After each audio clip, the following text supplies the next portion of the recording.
my channel Aditi's Learning Funda. Friends, in this video, we will going to talk about Unit 5 Contingent Assets and Contingent Liabilities of Chapter 1 Theoretical Framework of CA Foundation Accounts. So, let's begin. Friends, the name of this unit is Contingent Assets and Contingent Liability. I hope you all remember that in Unit 3, we discussed the meaning of contingent. Let's recall it. Contingent refers to condition or situation, the ultimate outcome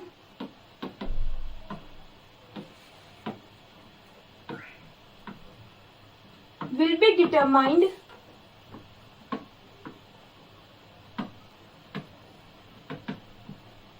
on the occurrence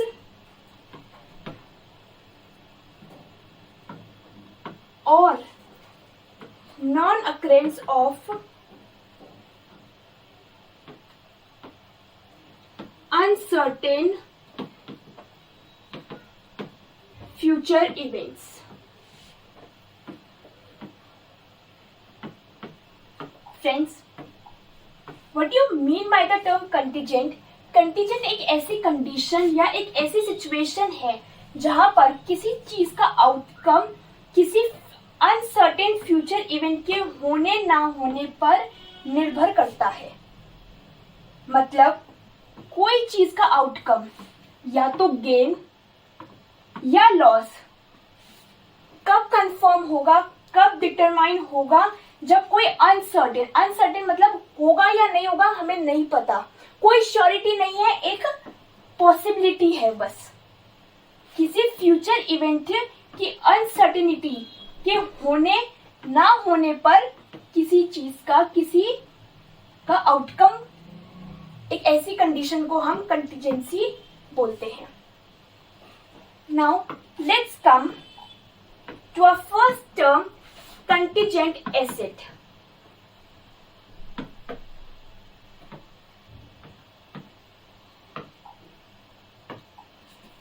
Contingent asset is a possible asset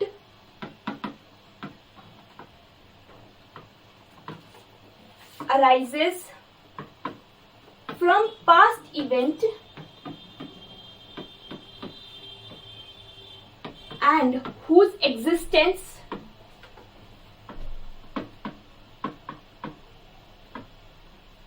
will be confirmed on the occurrence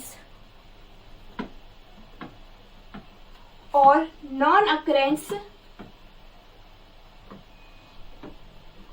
of uncertain future events.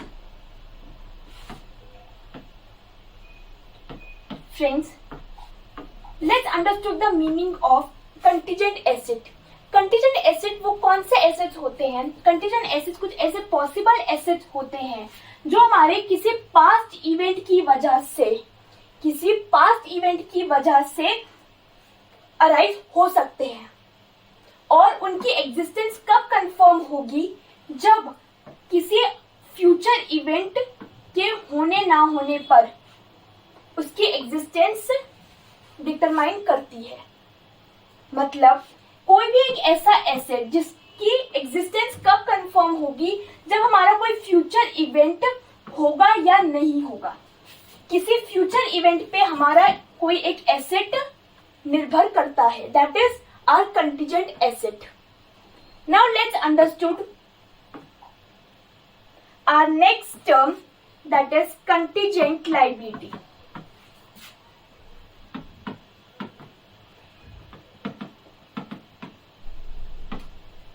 Now, what do you mean by contingent liability? It is a possible obligation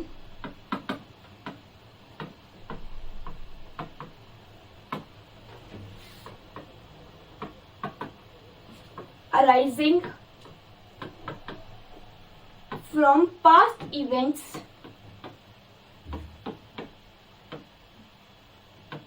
and may arise in future on the occurrence or non-occurrence of uncertain future events. Friends, contingent liability क्या कहता है? Contingent liability एक ऐसी possible obligation होती है जो हमारे किसी फ्यूचर इवेंट के होने ना होने पर निर्भर करती है। मतलब अगर हमारा फ्यूचर इवेंट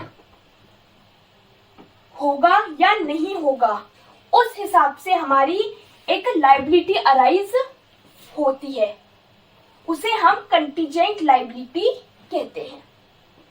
फ्रेंड्स, कंटीजेंट का सिर्फ मतलब इतना है कि किसी फ्यूचर इवेंट के होने ना होने से अगर हमें कोई एसेट अराइज होगा तो हमारा कंटीजेंट एसेट होगा, और अगर कोई लायबिलिटी अराइज होगी, हमारे लिए कोई ऑब्लिगेशन होगा, तो वो हमारी कंटीजेंट लायबिलिटी होगी।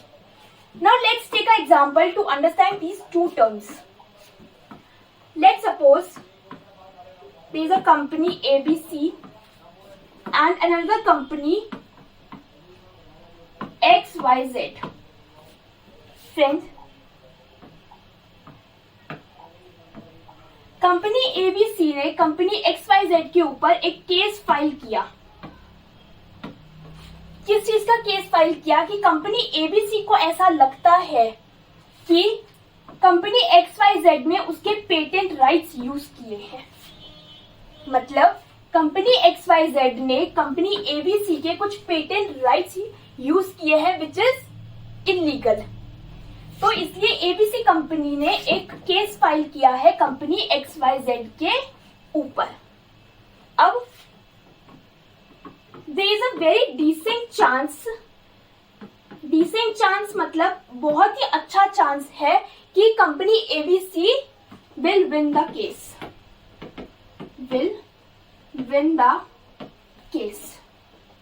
क्यों? क्योंकि कंपनी ABC सही है। कंपनी XYZ ने वाकई ही कंपनी ABC के पेटेंट राइट्स को यूज किया है विदाउट इट्स परमिशन। तो कंपनी ABC के बहुत ही अच्छे डिसेंट चांसेस है कि वो केस जीत जाएगी। फ्रेंड्स, कंपनी ABC के लिए ये कंटीजेंट एसेट है।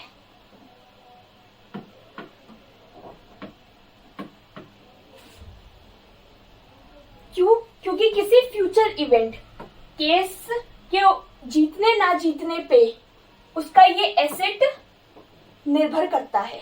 अगर केस जीत गए, जिसके बहुत ही ज्यादा चांसेस है कि ABC कंपनी की केस जीत जाएगी, तो उसके लिए ये कंटीजेंट एसेट है। और उसी तरह कंपनी XYZ के लिए ये कंटीजेंट लायबिलिटी है कि वो केस हार जाएगी। उसके लिए ऑब्लिगेशन है कि उसे कंपनी ABC को कंपनसेशन पे करना पड़ेगा उसके पेटेंट राइट्स यूज करने के लिए। I repeat friends, company ABC ने कंपनी XYZ के ऊपर एक केस फाइल किया कि कंपनी XYZ ने बिना परमिशन के कंपनी ABC के पेटेंट राइट्स यूज किए हैं विच इज इलीगल। तो कंपनी ABC ने एक केस फाइल कर दिया अगेंस्ट कंपनी XYZ। अब वाकई ही कंपनी XYZ ने गलत किया है और कंपनी ABC के बहुत ही डिसेंट चांसेस हैं, बहुत ही अच्छे चांसेस हैं कि वो केस जीत जाएगी।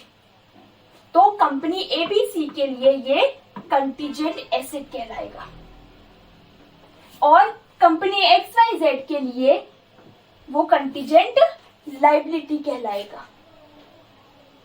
आई होप फ्रेंड्स आपको ये एग्जाम्पल क्लियर होगा और ये दोनों टर्म्स भी क्लियर होंगी।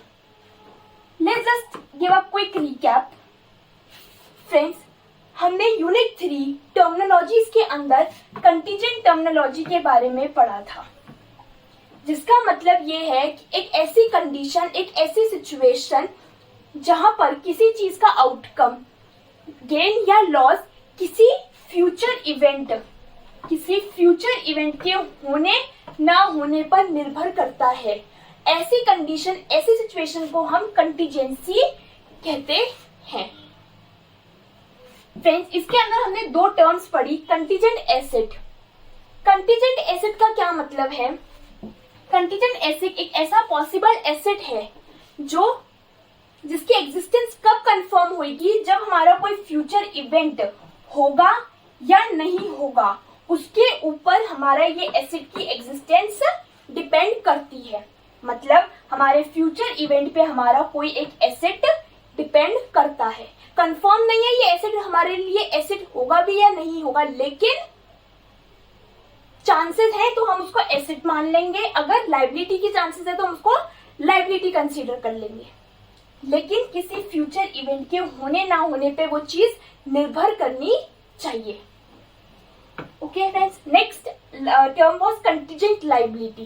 कंटीजेंट लायबिलिटी एक ऐसी पॉसिबल ऑब्लिगेशन, एक ऐसी पॉसिबल लायबिलिटी है जो किसी फ्यूचर इवेंट के होने ना होने पर निर्भर करती है। अगर फ्यूचर में ये इवेंट होगा तो हमारी ये ऑब्लिगेशन अराइज होगी, तो हमारी ये लायबिलिटी अराइज होगी। That is known as contingent liability.